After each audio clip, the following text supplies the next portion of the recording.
Clean the steam wand after using it. Wipe it down thoroughly with a damp cloth and lower to purge automatically. This prevents burnt milk from forming on the outside and should be done after every use, including in between a single coffee-making session. If any holes on the steam wand become blocked, this should be cleaned using the steam tip cleaning tool, as even partially blocked holes may affect the performance of the steam wand. If the steam wand remains blocked, remove the tip, making sure not to unscrew anything but the metal tip itself. Then, add the provided steam wand cleaning powder to an empty jug with 240 milliliters of hot water. Remove the steam tip and place it with the steam wand into the jug to soak for 20 minutes.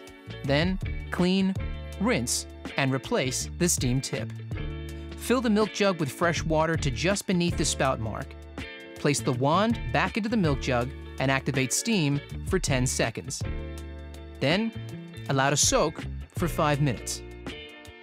Purge the steam wand a few times, then wipe the steam wand dry with a damp cloth and rinse the jug thoroughly.